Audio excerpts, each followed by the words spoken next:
Bonjour, aujourd'hui nous attaquons et nous entamons la paracha Vaïkra. Vaïkra, paracha du troisième livre de la Torah, le Lévitique. Cette paracha est très particulière dans la mesure où, comme les précédentes un petit peu mais beaucoup plus ardues, elle ne traite exclusivement que de l'Holocauste, c'est-à-dire le sacrifice des animaux par les prêtres. Tout est ordonnancé dans cette paracha pour que chaque animal nommé soit abattu selon un rituel très précis. Cela afin que toute chose soit à sa place. Dans cette paracha aussi, il y a la réparation.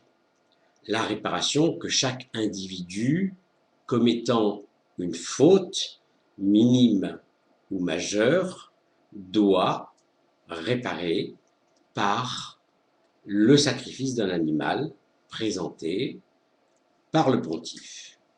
Mais auparavant, il est bon de revenir sur un point très important. Dans cette paracha, il est dit, et je vais vous le lire en français, de manière à ce que ce soit bien clair, l'Éternel appela Moïse et lui parla de la tente d'assignation en ces termes. Voilà une phrase qui est un petit peu particulière dans la mesure où c'est la première fois que Akadosh Baruch Hu, parlant à Moïse, l'interpelle, il l'appelle. Pourquoi appelle-t-il Moïse alors que d'habitude, quand nous avons une relation entre Akadosh Baruch Hu et Moshe Rabbeinu, il y a quelque chose de beaucoup plus direct. Que veut dire cette interpellation, cet appel de Akadosh Baruch Hu par rapport à Moshe Rabbeinu? Je crois que l'installation dans le Mishkan, c'est-à-dire dans la tente d'assignation par Akadosh Baruch Hu, s'est faite d'une manière très ordonnée dans les parachiotes précédentes. Et là, nous voyons que tout est en place. Absolument toute l'ordonnance du mouvement des Bnei Israël est mise à jour et qu'il ne reste plus que ce sacrifice, ou du moins cette ordonnance de sacrifice à mettre en place. L'interpellation, à mes yeux, je pense, est que Moïse, dans sa charge, en oublie totalement ou partiellement le fait qu'il doit transmettre. Moïse est un transmetteur. Moïse est le point, le trait d'union entre Akadosh Baruch Hu et les Bnei Israël. Et là, nous voyons qu'il a besoin d'être interpellé, appelé par Akadosh Baruch Hu pour être rappelé à sa charge. Nous verrons dans d'autres parachiotes qui suivront que Moïse va être aussi rappelé à l'ordre de temps en temps par Akadosh Baruch Hu. Dans cette paracha, les sacrifices évidemment prennent une importance énorme avec une ordonnance pour chaque animal. Je vais vous passer les détails parce que c'est un petit peu ardu, un petit peu complexe et un petit peu difficile à suivre. Mais l'importance dans cette paracha, c'est que les Bnei Israël ont maintenant les armes spirituelles pour avancer et pour être une nation. Alors, quel rapport y a-t-il entre un sacrifice animal et une spiritualité? C'est la question que l'on peut se poser. Est-ce qu'il est nécessaire d'égorger un animal pour affirmer sa spiritualité? La réponse est simple. La spiritualité, c'est la relation directe entre un individu et son créateur.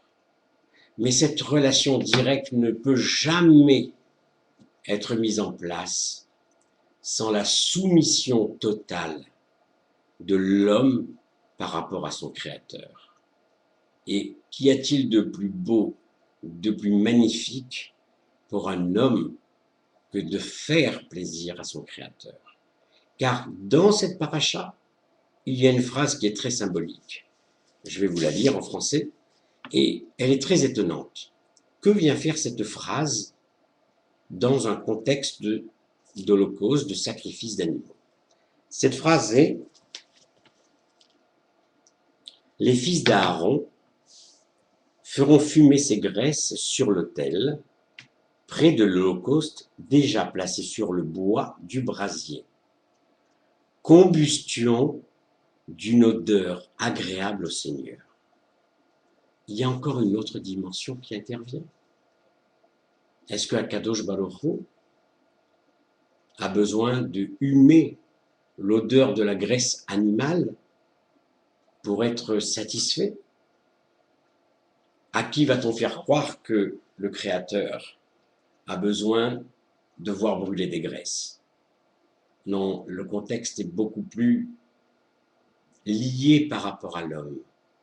C'est l'acte de l'Holocauste, le sacrifice de l'animal fait par l'homme qui sied au regard de Akadosh Baruch Hu. Et maintenant qu'il n'y a plus de sacrifice, parce que plus de temple, qu'est-ce qui nous reste pour que Akadosh Baruch Hu soit satisfait de nous? La tfila. Et je reviens toujours et toujours et toujours au fait que notre passeport pour notre spiritualité, le passeport que nous avons pour trouver grâce à Akadosh, aux yeux d'Akadosh Baruch Hu, ce passeport, c'est la tfila.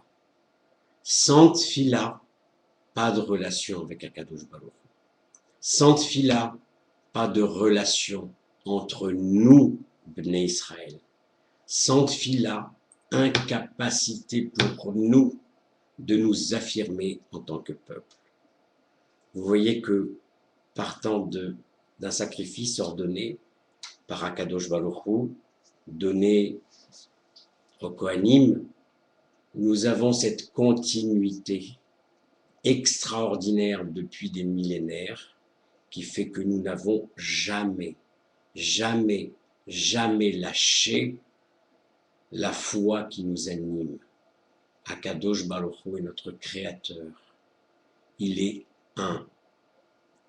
Il y a 3000 et quelques années, il avait besoin de sacrifices d'animaux. Aujourd'hui, point de sacrifice, mais une foi, une joie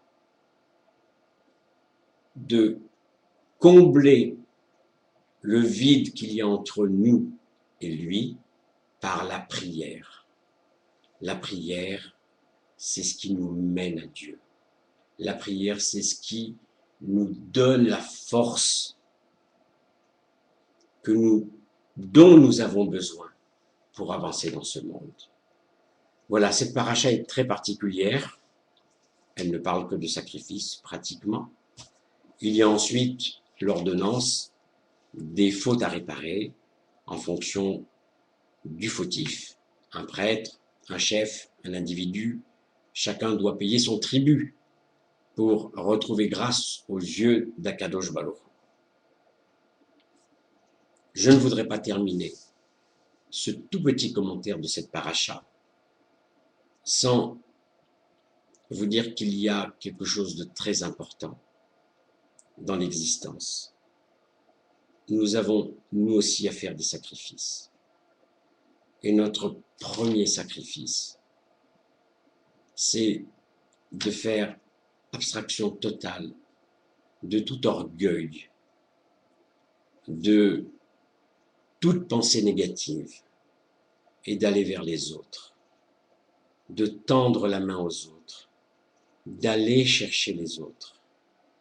Il y a dans nos synagogues de province beaucoup de désertion.